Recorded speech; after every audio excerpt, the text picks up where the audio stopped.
पौड़ी गढ़वाल के बिलखेत में Nayar valley festival का उद्घाटन। सीएम धामी ने की कार्यक्रम की शुरुआत। एडवेंचर स्पोर्ट्स से युवाओं को मिलेगा रोजगार के मौके।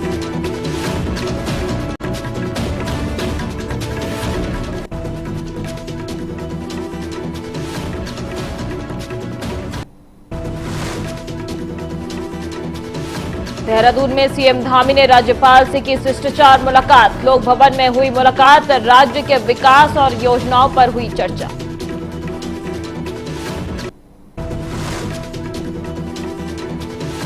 चारधाम यात्रा 2026 की तैयारियों को लेकर उच्च स्तरीय समीक्षा। यात्रा को सुरक्षित और सुविधाजनक बनाने के निर्देश। स्वास्थ्य, बिजली और ट्रैफिक अलर्ट पर दिया खास जोर। खटीमा में भव्य होली मिलन कार्यक्रम का आयोजन। महिलाओं ने पारंपरिक गीतों पर झूमकर मनाई होली। कविता कापड़ी ने सभी को दी होली की शुभकामनाएं।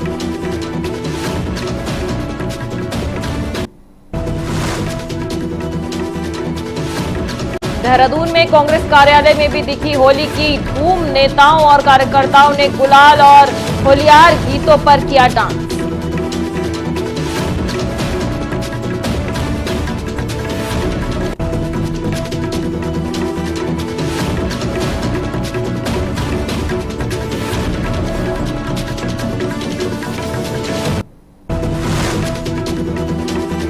नमस्कार, बहुत स्वागत है आपका। आप देख रहे हैं न्यूज टीवी इंडिया और मैं आपके साथ शिरोशी। चलिए खबरों की शुरुआत करते हैं आज की बड़ी खबर के साथ। बता दें, बड़ी खबर देहरादून से आ रही है, जहां उत्तराखंड के मां पूर्णागिरि मेले का आज से शुभारंभ होने जा रहा है। बड़ी खबर आपको बता रहे हैं कि उत्तराखंड के मां पूर्णागिरि मेले का शुभारंभ होने जा रहा है। मुख्यमंत्री पुष्कर सिंह धामी सुबह 11 बजे टूलीगाड़ हेलीपैड पहुंचे हैं, जिसके बाद उन्होंने मुख्य कार्यक्रम स्थल पर उद्घाटन किया है। बता दें, उद्घाटन के बाद उन्होंने जनपद की विभिन्न विकास योजनाओं का जायजा लिया।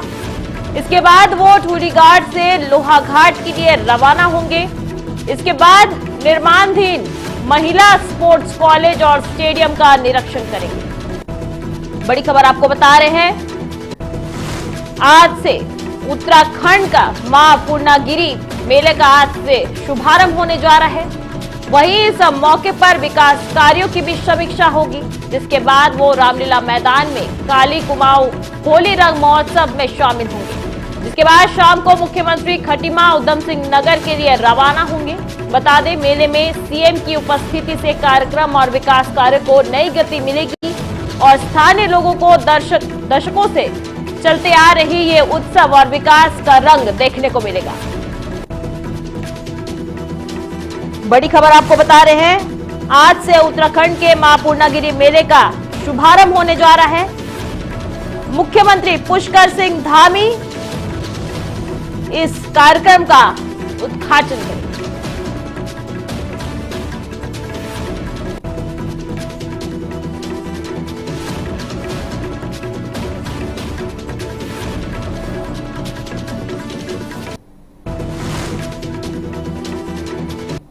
चलिए बुलेटिन की शुरुआत करते हैं अब खबरों के साथ। बता दें, खबर पौड़ी गढ़वाल से है, जहां बिलखेत में नयार वैली फेस्टिवल का शानदार आगाज हुआ। बता दें, इस कार्यक्रम की शुरुआत पुष्कर सिंह धामी ने की है।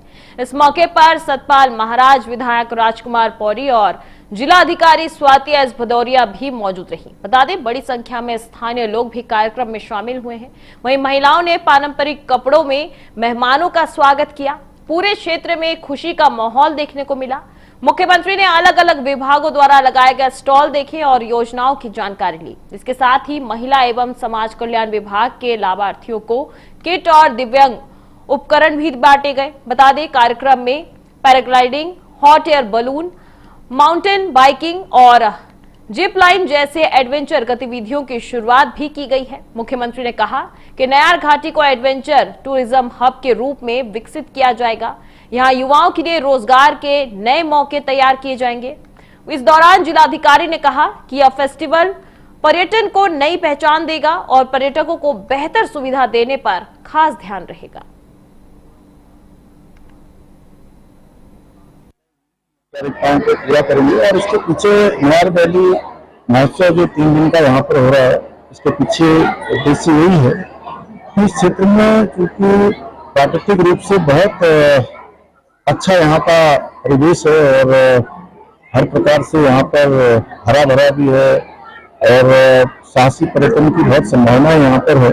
इस पूरे क्षेत्र में इस प्रकार के महोत्सव होने से इस क्षेत्र के विकास को, यहाँ की आजीविका को, हमारे नौजवानों को, सभी को आगे बढ़ने का, रोजगार करने का, स्वरोजगार करने का अवसर मिलेगा और इस क्षेत्र की समृद्धि का बहुत बड़ा कारण बढ़ेगा। यहाँ सतपुड़ी में इसी नदी पर झील भी बन रही है और हमारा प्रयास है यहाँ पर इंस्टीट्यूट बने और इंस्टीट्यूट के लिए सभी जो भी जरूरतें सब पूरी की जाएंगी। जैसे माननीय मुख्यमंत्री जी ने स्वयं भी यहाँ पे प्रतिभाग किया और उनके निर्देशन की हर जगह जो पर्यटन की है उसकी सभी संभावनाओं को तलाशा जाए और उसी के दृष्टिगत यहाँ पे एडवेंचर टूरिज्म को बढ़ावा देने के लिए नया वैली एडवेंचर फेस्टिवल का आयोजन किया गया। ये 3 दिवसीय आयोजन है, उसमें कई सारे स्पोर्ट्स इंक्लूड किए गए हैं। पैराग्लाइडिंग के भी हमारे विभिन्न जगहों से लगभग 55 पार्टिसिपेंट्स आ रखे हैं और इसी तरह से एमटीबी बाइकिंग का भी यहाँ पे कार्यक्रम आज शुभारंभ किया गया। साथ में क्याकिंग और एंगलिंग का भी कंपटीशन के रूप में ऑर्गेनाइज किया जा रहा है और सभी के साथ बहुत अच्छे अट्रैक्टिव प्राइजेस भी है जिससे हमारे ज्यादा से ज्यादा लोग इसमें अच्छे से प्रतिभाग करें। और इसके अलावा जो हमारे गेस्ट एंड टूरिस्ट आएंगे उनके लिए भी जो पैरा मोटरिंग है या टैंडम पैराग्लाइडिंग है, हॉट एयर बलूनिंग है या फिर एडवेंचर जोन, ये सभी कार्यक्रम का ऑर्गेनाइजेशन किया गया है जिससे कि यहाँ आने वाले दर्शक भी स्वयं पार्टिसिपेट कर सके और वो केवल उनके देखने के अलावा वो स्वयं एक्सपीरियंस करके भी एडवेंचर को। अब खबर देहरादून से है, जहां लोक भवन में राज्यपाल गुरमीत सिंह से मुख्यमंत्री पुष्कर सिंह धामी ने शिष्टाचार भेंट की। बता दें, ये मुलाकात सौहार्दपूर्ण माहौल में हुई है। इस दौरान मुख्यमंत्री ने राज्य में चल रही विकास योजनाओं की जानकारी दी। दोनों के बीच प्रदेश के मौजूदा मुद्दे पर भी बातचीत हुई। सरकार की प्राथमिकताओं और आने वाले समय की योजनाओं पर भी चर्चा हुई। बता दें कि मुख्यमंत्री ने बताया कि सरकार का फोकस सड़क, स्वास्थ्य, शिक्षा और रोजगार पर है। उन्होंने कहा कि राज्य के हर क्षेत्र तक योजनाओं का लाभ पहुंचे, इसके लिए लगातार काम किया जा रहा है। वहीं राज्यपाल ने भी राज्य के विकास कार्यों की जानकारी ली और सरकार के प्रयासों की सराहना की। उन्होंने कहा कि जनता की भलाई के लिए मिलकर काम करना जरूरी है। इधर मुलाकात के दौरान प्रदेश की प्रगति और आने वाले कार्यक्रमों पर भी बातचीत हुई है। यह बैठक राज्य के विकास को आगे बढ़ाने के लिहाज से अहम मानी जा रही है।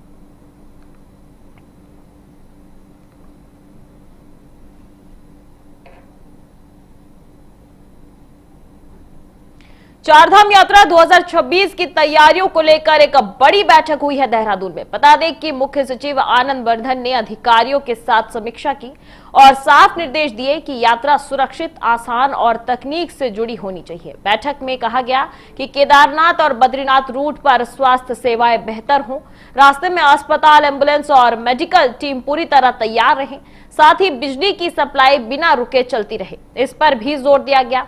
बता दें, ट्रैफिक जाम या किसी भी आपात स्थिति की जानकारी तुरंत देने के लिए व्हाट्सएप अलर्ट सिस्टम शुरू करने के लिए निर्देश दिए गए। यात्रियों की सुविधा के लिए जगह जगह QR कोड और साफ साइन बोर्ड भी लगाए जाएंगे। यात्रा से जुड़े नियम और गाइडलाइन भी पहले से जारी की जाएगी। इधर चमोली, रुद्रप्रयाग और उत्तरकाशी के जिलाधिकारियों को मिलकर काम करने और सभी इंतजाम मजबूत रखने के निर्देश दिए गए हैं।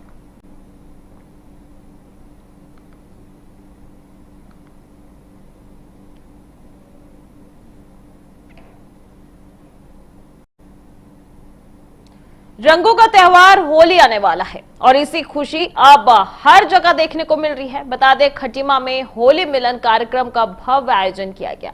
यह कार्यक्रम होटल पंचवुड में हुआ है। कार्यक्रम में मेजबानी खटीमा विधायक भुवन कापड़ी की पत्नी कविता कापड़ी ने की है। इस मौके पर बड़ी संख्या में महिलाएं शामिल हुई। पारंपरिक कपड़ों में सजी महिलाओं ने एक दूसरे को गुलाल लगाकर होली को शुभारंभ की और एक दूसरे को शुभकामनाएं दी। बता दें, कार्यक्रम में होली गायन मंडलियों ने कुमाऊनी होली गीत पेश किए हैं। ढोल और दमगाओं की थाप पर महिलाएं झूमती नजर आई। बता दें, पूरा हॉल रंग, संगीत और खुशी का माहौल बना था। इधर कविता कापड़ी ने सभी को होली की बधाई दी और कहा कि ऐसे कार्यक्रम आपसी प्यार और भाईचारे को बढ़ाता है। महिलाओं का उत्साह देखते ही बना रहा।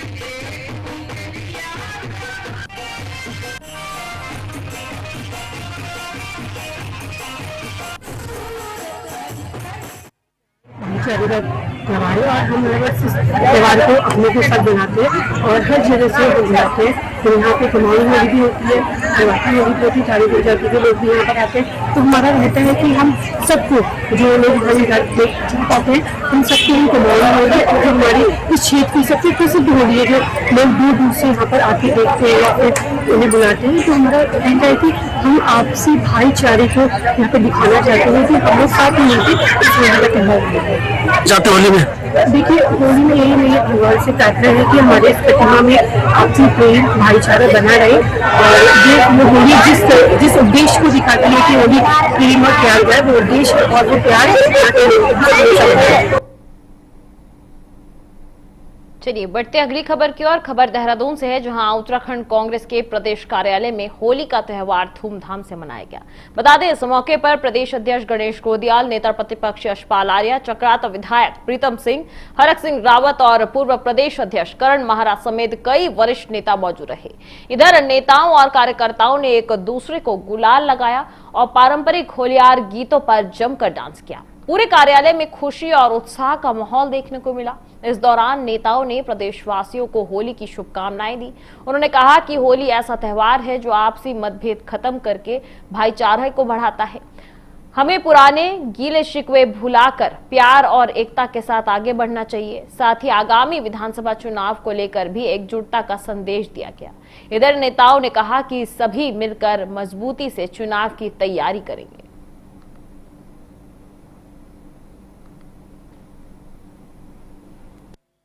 दुर्भाग्यपूर्ण है, एक चुने हुए जनप्रतिनिधि को ये शोभा नहीं देता और उसका खामियाजा उनको इस रूप में भुगतना पड़ा कि आज वो दर दर माफी के लिए भटक रहे हैं। तो ये ठीक है कि एक चुने हुए जनप्रतिनिधि ये बिल्कुल उन्हें शोभा नहीं देता। लेकिन एक बात और भी है कि मैंने पहले भी कहा, आज भी कहना चाह रहा हूँ, अधिकारियों को भी मंत्रियों की गोद में बैठकर सुपर मंत्री बनने की कोशिश नहीं करनी चाहिए, और जो भी अधिकारी मंत्री और मुख्यमंत्री की गोद पर बैठकर सुपर मंत्री या सुपर सीएम अपने को समझते हो, वो उनके लिए भी ये चेतावनी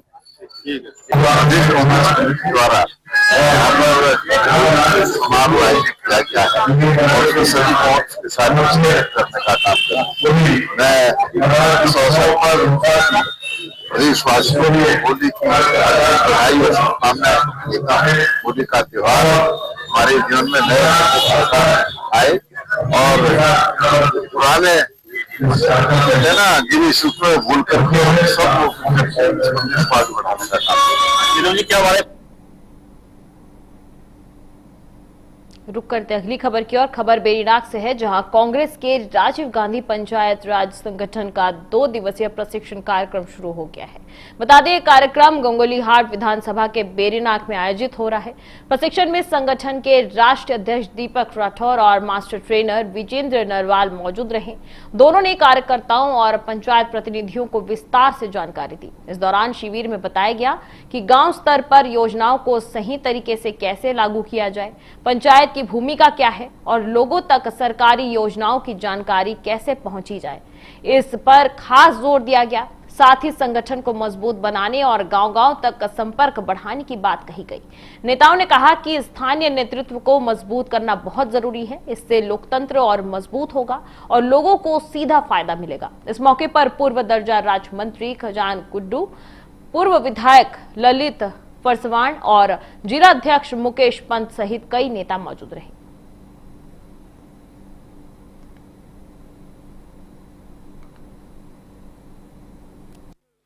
राष्ट्रीय मुहिम का हिस्सा है। इस देश में जिस प्रकार से विभाजनकारी ताकतों ने कब्जा कर लिया है, इस देश और समाज को बचाने के लिए ये 2 दिवसीय सर्वोदय संकल्प शिविर आज उत्तराखंड की इस पावन भूमि पर हो रहा है। इसके साथ देश के अलग अलग राज्यों में, अलग अलग जनपदों में भी इस प्रकार के आयोजन हो रहे हैं।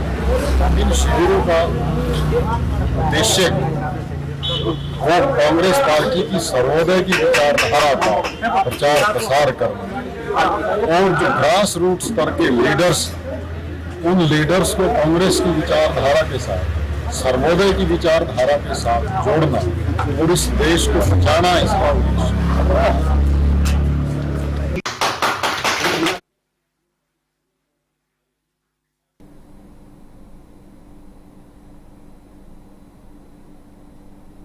अब खबर चमोली से है, जहां नंदा देवी राजत यात्रा से जुड़े थराली देवाल मुंदोली बाण मोटर मार्ग पर चल रहे निर्माण कार्यों की गुणवत्ता को लेकर शिकायतें सामने आई हैं।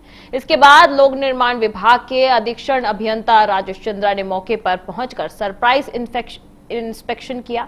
उन्होंने थराली देवाल मोटर मार्ग पर बन रही सुरक्षा दीवारों, नालियों और अन्य कामों का जायजा लिया। इधर जांच के दौरान काम में कमी मिलने पर उन्होंने नाराजगी जताई और संबंधित इंजीनियरों को सख्त निर्देश दिए कि निर्माण में किसी तरह की लापरवाही ना हो।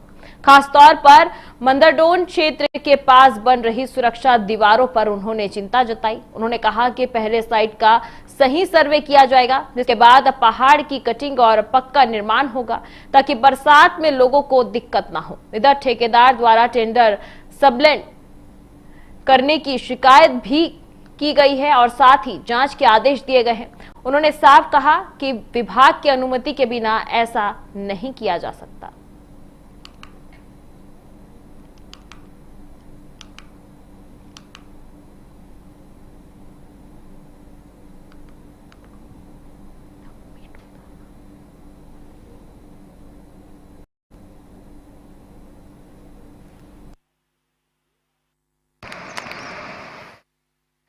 यू आकार की नहीं बनेगी, वो बनी हुई है। केसी ड्रेन बनाएंगे और जहां यू आकार की है उसको हम जगह जगह ढक देंगे ताकि अगर गाड़ी साइड भी करेगा तो एक चक्का कम से कम उस पर चला जाए। चलिए खबरों में आगे बढ़ते हैं। खबर देहरादून से है, जहां देहरादून में पुलिस लाइन में सैनिक सम्मेलन का आयोजन किया गया। बता दें, इस सम्मेलन में एसएसपी अजय सिंह ने पुलिस कर्मियों की समस्याएं सुनी और उनके समाधान पर भरोसा जताया। बता दें कि सम्मेलन के दौरान पुलिस जवानों ने अपनी ड्यूटी से जुड़ी दिक्कतों को खुलकर सामने रखा। इधर एसएसपी ने अधिकारियों को निर्देश दिए कि सभी समस्याओं का जल्द समाधान किया जाए। उन्होंने कहा कि पुलिस कर्मियों की सुविधा और मनोबल का ध्यान रखना बहुत जरूरी है। इस मौके पर अच्छा काम करने वाले 29 पुलिस कर्मियों की प्रशिक्षित पत्र देकर सम्मानित किया गया। वहीं एसएसपी ने उनकी पीठ थपथपाई और आगे भी इसी तरह मेहनत से काम करने के लिए प्रेरित किया। उन्होंने कहा कि पुलिस की छवि जनता के भरोसे से बनती है, इसलिए सभी कर्मी ईमानदारी और जिम्मेदारी के साथ अपनी ड्यूटी निभाएं। इधर सम्मेलन में अनुशासन, टीम वर्क और बेहतर कामकाज पर खास जोर दिया गया।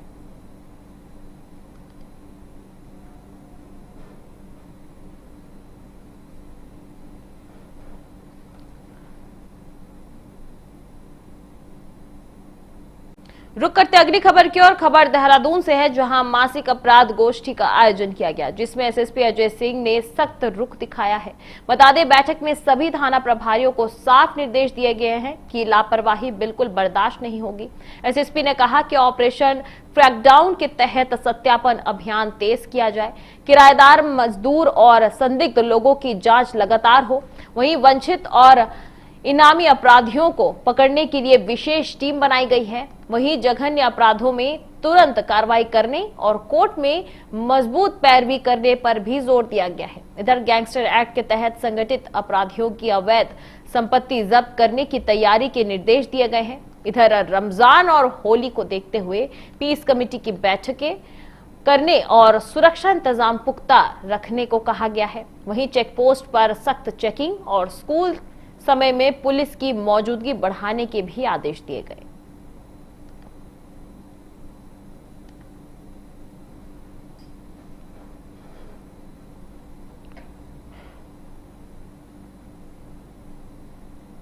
चलिए बढ़ते हैं अगली खबर की ओर। खबर देहरादून से है, जहां बढ़ते वाहनों और वायु प्रदूषण को कम करने के लिए परिवहन विभाग ने बड़ा कदम उठाया है। बता दें, शहर के साथ साथ ऋषिकेश और विकासनगर को पहले चरण में शामिल किया गया है। इन तीनों शहरों में पीयूसीसी 2.0 सिस्टम लागू किया जा रहा है। इस नई व्यवस्था को सही तरीके से चलाने के लिए आरटीओ ऑफिस में प्रशिक्षण कार्यक्रम रखा गया है। डॉक्टर अनीता चमोला ने बताया कि 25 तारीख से यह सिस्टम लागू हो जाएगा। इसका मकसद वाहनों से होने वाले प्रदूषण पर रोक लगाना है। इधर प्रशिक्षण में पोल्यूशन जांच केंद्र चलाने वालों को नए पोर्टल पर काम करने की जानकारी दी गई है। उन्हें लॉगिन प्रक्रिया, मोबाइल नंबर जोड़ने, डेटा अपलोड करने और प्रमाण पत्र जारी करने का तरीका समझाया। वहीं इस प्रशिक्षण राष्ट्रीय सूचना विज्ञान केंद्र के सहयोग से हुआ है। बता दें कि विभाग का कहना है कि नए सिस्टम से फर्जी प्रमाण पत्रों पर रोक लगेगी और पूरी प्रक्रिया साफ और आसान होगी।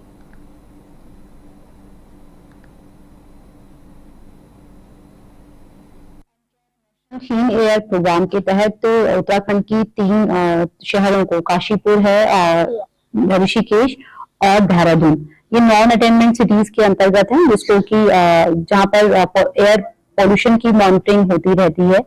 और इसके लिए यहाँ पर वृहद स्तर पर कुछ कार्यक्रम भी हम लोग करते हैं, जागरूकता कार्यक्रम तो करते हैं, साथ साथ हम पॉल्यूशन के हम चालान भी मतलब डिफरेंट लेवल्स पे जाके करते हैं।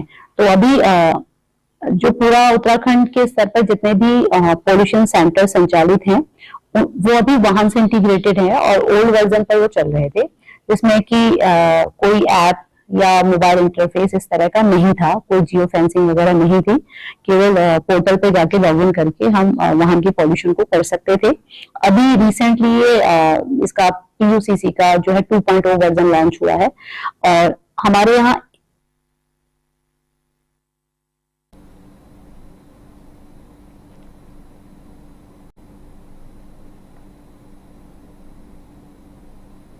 अब खबर जसपुर से है, जहां जसपुर उप निबंधक कार्यालय के कर्मचारियों पर किसानों से लोन के नाम पर अवैध वसूली करने का आरोप लगा है। बता दें, इस मामले में भारतीय किसान यूनियन के वरिष्ठ प्रदेश उपाध्यक्ष प्रेम सिंह सहोता ने मीडिया को बताया कि वह सबसे पहले नवनियुक्त उप जिलाधिकारी राहुल शाह से शिष्टाचार भेंट करने पहुंचे और उनका स्वागत किया, जिसके बाद किसानों ने अपनी लोन से जुड़ी समस्याएं लेकर उप निबंधक कार्यालय का रुख किया। किसानों और यूनियन पदाधिकारियों ने उप निबंधक को पत्र देकर समस्या से अवगत कराया। इस पर उप निबंधक अधिकारी ने कहा कि 5 लाख रुपए तक के लोन पर कोई चार्ज नहीं लिया जाएगा और सीधे किसान कार्यालय आए तो कोई अतिरिक्त शुल्क नहीं लगेगा। जब हमारी टीम ने उप निबंधक अधिकारी प्रीति मंजरी से जानकारी मांगी तो उन्होंने मीडिया के सामने कुछ भी बताने से साफ इनकार कर दिया।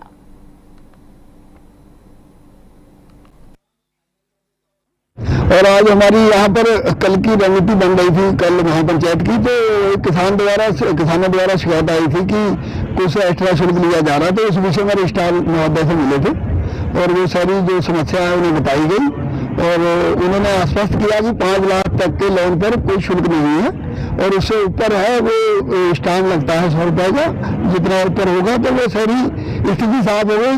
उन्होंने कहा कि मेरे साथ 5 सीधे किसान आए और कोई ऐसा एक्स्ट्रा शुल्क नहीं दिया जाएगा। बढ़ते अगली खबर की ओर। खबर देहरादून से है, जहां सॉलिड वेस्ट मैनेजमेंट की समीक्षा के दौरान मुख्य सचिव आनंद वर्धन ने सख्त निर्देश दिए। उन्होंने कहा कि कचरे के निस्तारण के लिए तेजी और पारदर्शिता लाना बहुत जरूरी है। मुख्य सचिव ने डोर टू डोर कलेक्शन और सोर्स सेग्रीगेशन पर विशेष जोर दिया है। इसके साथ ही प्रोसेसिंग क्षमता बढ़ाने और कचरे की बेहतर मैनेजमेंट के लिए अधिकारियों को ठोस कार्य योजना बनाने को कहा गया है। इधर कचरा वाहनों की ऑनलाइन ट्रैकिंग के लिए सिस्टम विकसित करने और आधुनिक तकनीक व मशीनरी के उपयोग पर भी ध्यान देने के निर्देश दिए हैं। देहरादून में GPS आधारित रियल टाइम मॉनिटरिंग का ट्रायल चल रहा है ताकि कचरा वाहनों की स्थिति और समय पर कलेक्शन की निगरानी की जा सके। इधर मुख्य सचिव ने कहा कि यह कदम केवल शहर को स्वच्छ बनाने का तक सीमित नहीं है, बल्कि कचरे से होने वाले प्रदूषण को कम करने और नागरिकों को बेहतर सेवाएं देने के लिए भी अहम है।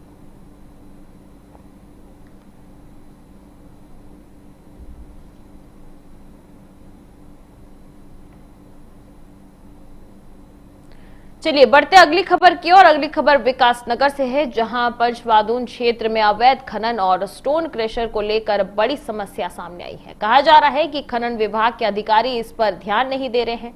अवैध खनन माफिया नदियों और जमीन को नुकसान पहुंचा रहे हैं, जिससे राजस्व को भी भारी हानि हो रही है। इधर किसानों की फसलें भी इस अवैध खनन की वजह से खराब हो रही है। स्टोन क्रशर से निकलने वाला गंदा पानी उनके खेतों में जा रहा है। वहीं ढरानी गांव की सड़कें अवैध ट्रैक्टर ट्रॉली और भारी वाहनों के कारण टूट चुकी है। स्थानीय लोगों और किसानों की शिकायतों के बावजूद प्रशासन की कार्रवाई नहीं दिख रही है। इधर सूत्रों का कहना है कि लगभग 15 से 20 स्टोन क्रशर नियमों की अवहेलना कर अवैध तरीके से काम कर रहे हैं। वहीं मुन्ना सिंह चौहान ने बताया कि उन्होंने उप जिलाधिकारी को इस मामले से अवगत कराया और अवैध खनन और स्टोन क्रशर पर रोक लगाने की मांग की। साथ जो आवश्यक कार्रवाई के अनुशंसा थी वो भी किए। ठीक है, आप कहेंगे तो उसका स्क्रीनशॉट आप भी ले लीजिएगा। ठीक है, तो इसलिए, लेकिन ये सच बात है कि आज तारीख तक ढकरानी के इसका जो क्या बताते हैं उसको स्टोन क्रशर जोन है, उसमें मैं नहीं गया, आज तारीख तक नहीं गया। मैंने नहीं देखा कोई भी। मैंने एक देखा भीमावाला के पास, वो कॉलेज के पास था, उसमें मैंने लिखत पढ़त में मैं कोई ऐसा लिखा पढ़ी करने में कोई डरता नहीं हूं कि किसी का मुंह देख करके कुछ बोलूंगा फिर सामने आएंगे तो उससे पलट जाऊंगा। मैंने लिख पढ़ करके डीएम को भेजा और उसको बंद कर दिया गया। और बाकायदा इसमें भी जैसे ही रिपोर्ट आ जाएगी तो निश्चित रूप से इसमें कार्रवाई होगी। किसी के कोई दबाव का विषय नहीं होता। काश्तकारों का इंटरेस्ट, स्थानीय लोगों का इंटरेस्ट पहला है। चलिए खबरों में आगे बढ़ते। खबर जसपुर से है, जहां सुभाष चौक पर 111 फीट ऊंचा राष्ट्रीय तिरंगा लहराया गया था, जो देश की आन बान और शान का प्रतीक है। इससे आपदा प्रबंधन सलाहकार समिति के उपाध्यक्ष विनय रुहेला के प्रयासों से लगाया गया था, लेकिन आज की स्थिति में झंडे की जगह केवल उसका डंडा ही दिखाई दे रहा है।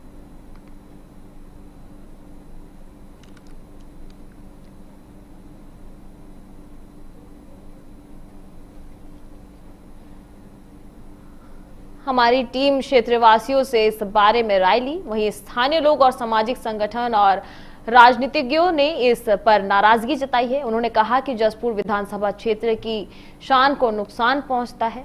लोगों ने नगर पालिका प्रशासन की कार्यशैली पर सवाल उठाया, कहा कि झंडा जल्द से जल्द लगाया जाना चाहिए। सबका कहना है कि तिरंगा सिर्फ प्रतीक नहीं बल्कि देश का गौरव है, इसलिए इसे खाली डंडे पर ना छोड़कर जल्द ठीक किया जाए। जसपुर के मेन चौराहा जो सुभाष चौक के नाम से जाना जाता है, क्योंकि वहाँ सुभाष चंद्र बोस की मूर्ति है। कुछ समय पहले, कुछ वर्षों पहले 111 फीट ऊंचा एक ध्वज, राष्ट्रीय ध्वज वहाँ लगाया गया। जबकि मैं पहले भी ये कहता है कि उसको हर वर्ष फहराने, जो गणतंत्र दिवस और स्वतंत्रता दिवस को फहराने की यहाँ प्रथा चला दी गई, जबकि कहीं देश में ऐसा नहीं होता।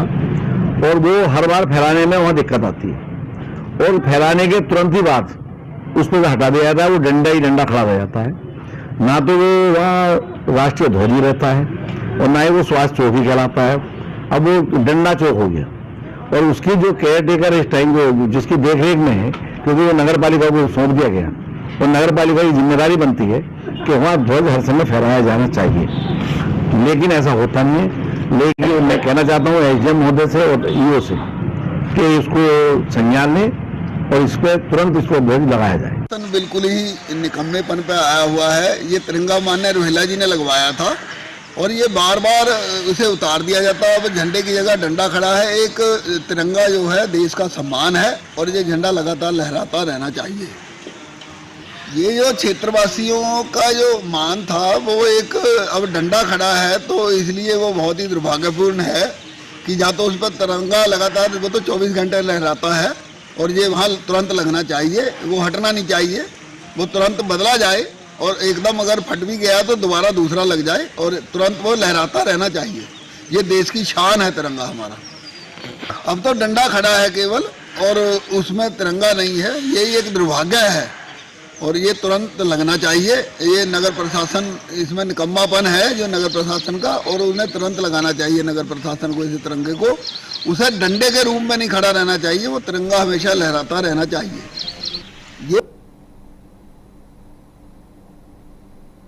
अब खबर सितारगंज से है, जहां सितारगंज विधानसभा के शक्ति फार्म क्षेत्र को विकास की एक नई सौगात मिली है। यहां निर्मल नगर और राजनगर को शिडकुल फेज 2 से जोड़ने के लिए 11 करोड़ 44 लाख की लागत से बेगुल नदी में आरसीसी पुल का निर्माण किया जाएगा। इस परियोजना की घोषणा कैबिनेट मंत्री सौरभ गुना ने की है। उन्होंने कहा कि इस पुल के बनने से क्षेत्र में आवागमन आसान होगा और औद्योगिक क्षेत्र तक पहुंच तेज होगी। इधर मंत्री का कहना है कि यह पुल क्षेत्र के लिए मील का पत्थर साबित होगा। इसके साथ ही विकास और रोजगार दोनों को बढ़ावा मिलेगा। स्थानीय लोगों ने लंबे समय से इस पुल की मांग की थी। अब इस घोषणा से लोगों में खुशी का माहौल है। उन्हें उम्मीद है कि इस परियोजना से क्षेत्र में आर्थिक और सामाजिक विकास को नई दिशा मिलेगी।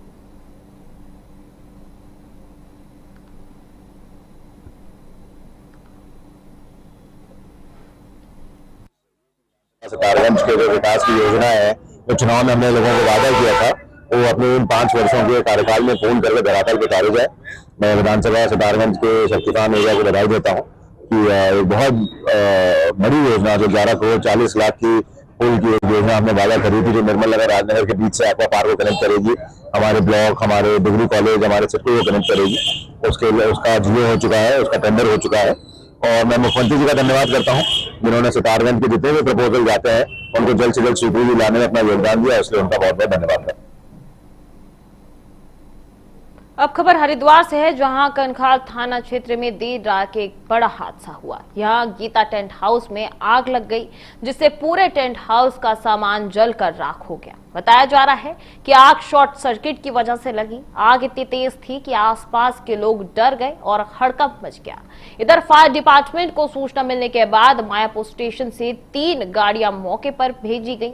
1 घंटे की कड़ी मशक्कत के बाद आग पर काबू पाया गया। इधर बलबीर सिंह ने बताया कि प्राथमिक जांच में शॉर्ट सर्किट कारण हो सकता है। सौभाग्य से कोई जनहानि नहीं हुई है। हालांकि इस आग से लाखों का नुकसान हुआ है। इधर पुलिस ने पूरे मामले की जांच शुरू कर दी है और आग लगने की सही वजह पता लगाने की कोशिश कर रही है।